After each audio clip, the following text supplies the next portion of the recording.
Hello, welcome to the Sonic State video at NAMM 2015. I'm at the Kemper booth with Christoph, mad scientist, and John Holt, some guitar player from Sweden, who seems to be here every single year. We can't get rid of him. I never leave. But he never leaves. We're going to talk about some new updates to Kemper, 3.0 firmware. Correct. It sounds exciting. We've got it here working in this profiling amp. Yeah, right. So what's new? So the main feature of the 3.0 is it introduces another type of profiling. Okay. You know, the regular type of profiling is you profile your amp and cab and microphone. You have a, well, what we call a studio sound that you can bring up on stage and run through linear speakers at the PA or headphone or whatever. What we introduce right now is what we call direct profiling. There you can profile your amp without the cabinet. Just by the iBox, you will use the cabinet as a load, so it will interfere with a power tube amp to have that, you know, all this interference of impedances and all that stuff. But what is saved in the profile is the sound without the cabinet. Okay. So then, by our built-in solid-state power amp, you run that same speaker again, and you get the same sound. Cool. And then later on, if you have a studio profile with cabinet and the direct profile without cabinet, you combine them, you merge them, Right. and you have one profile. Okay. So that is like people were asking us in the past, like, does this correctly and accurately separate the amp from the cabinet, as the profile was taken in one row? Yeah. And the story was, it did some separation even before, but it was not that exact. Okay. It was a bit of guessing, and now with that new profile, it is exact. Right? We're very proud to have that update. Okay, cool. Thank you. Anything else new? Yeah, we have the profiler remote. That is a remote control. It's right here on the floor. It's a dedicated remote control for the profiler. It works with just one cable.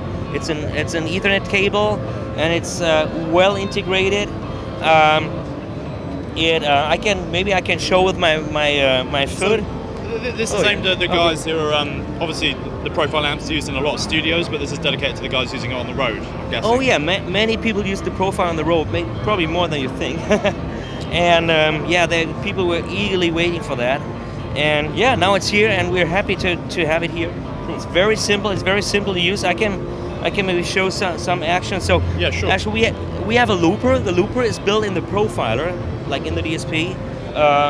But the looper, you just run it here. It's actually quite a simple looper. You start, first recording, play, overdub, stop, press 3 times for erase, and so on. Reverse, halftime, it's all that kind of stuff. Okay. But it also, the remote also features a built-in tuner. Well, the tuner actually is built in the profiler itself. Even if you don't run the tuner is always active here. Yeah, right. So you can always see if you're in tune or not. And also, yeah. It supports our performance mode. Let's see, the performance mode is, we store, well, a couple dozen of performances with 1, 2, 3, 4, 5 rig slots each, and those rig slots can be switched on the remote control by 1, 2, 3, 4, 5, and it's shown in a nice way. You see now, rig 1 is selected, but you maybe see those lights are on, so you can see there's 1, 2, 3, 4 rigs available, and the 5th is not available because you only stored 4, so it gives you really much information with that. So let's get John to do some playing, and you can show us the foot switch in action. Yeah, you show the foot switch in action. Take it away, John. All right. So the cool thing I find, as you know, being a player, we're back in a browser okay. A lot of times you have to tap dance because you want more than one thing on or off at the same time, right? And not a huge fan of tap dancing. I'm not very good at it. So you look quite big for tap dancing. Right, and you know, I have a club foot on both feet. You know, just getting around is a nightmare. Anyways, so what Magical Cristoph has done, it's first of all, it's super easy to program this thing. All I need to do, and this is going to be like a 2 for a shot here, I will hold down the button I need to program, like with here's foot number 1, I will just press on this guy, actually, there we go. And then I'll just hold it in, here, whatever effects I want, and now they are both assigned. Yeah. So without the camera, that takes a second. Right. When there's not some British people interviewing you. Sorry for being British. But now you have to come to all my gigs and like. Sorry. Anyways, so it's super easy. You can get 4 effects off or on at the same time. You can have them toggle. So say like if you're on a clean sound, you need to, you're playing creep, because everybody plays creep, right? And you need to get your reverb, your tremolo and delay on at the same time. Yeah. You don't have to tap dance. You press once and you're done. Okay, cool. It's amazing. Thank you, Christoph. It's done again.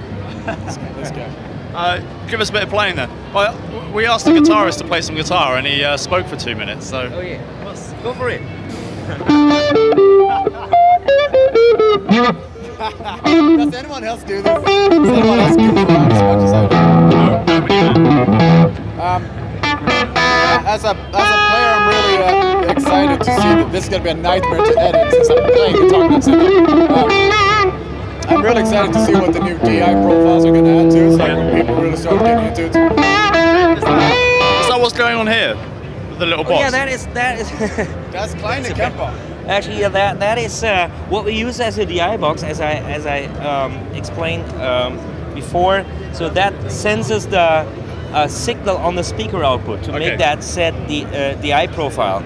Actually, you can use for that. You can use many kinds of DI boxes. There's like DI boxes from other companies out there. This is what we made for ourselves. Actually, we have no plans yet to sell that. Okay. Well, my engineers they had that nice idea to make it in that shape. Yeah. We might have maybe some other merchandise products out in the near future, such as toasters or saving boxes. Yeah, cool. We were thinking about that. I mean, I'd really like a... Don't shake the camera.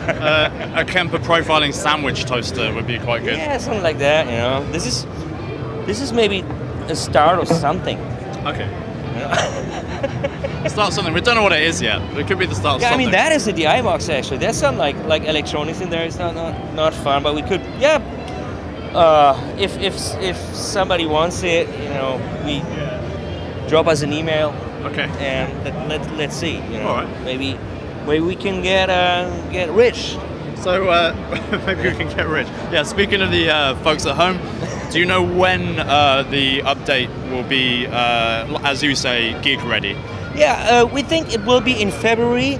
Okay. This direct profiling is available already in version 2.8 on our user forum. So our closer users have been using this version of direct profiling since many weeks. Okay. So it is available for everybody in version 2.8, but you have to go through our forum because we want your feedback. Like if you think something could be better or something doesn't work, something needs to be explained, this is why it's on our forum, and the 3.0 is just a better name for it. Okay, cool. In February. Yeah. Right? All right, great. Well, look forward to that, and thank you to everybody watching at home. Thank you for chatting to us. John, thank you for playing for us a little bit, even though I don't really know what happened. It was the worst rendition of Sweet Child of Mine that I've ever heard in my life, but I think you did it on purpose, so I think that's okay. It's been one of those songs I could never quite get down, so I'm gonna keep trying next year. Okay. I will do better. Next year, if you could learn Smoke on the Water as well, that would be great. Oh, never mind.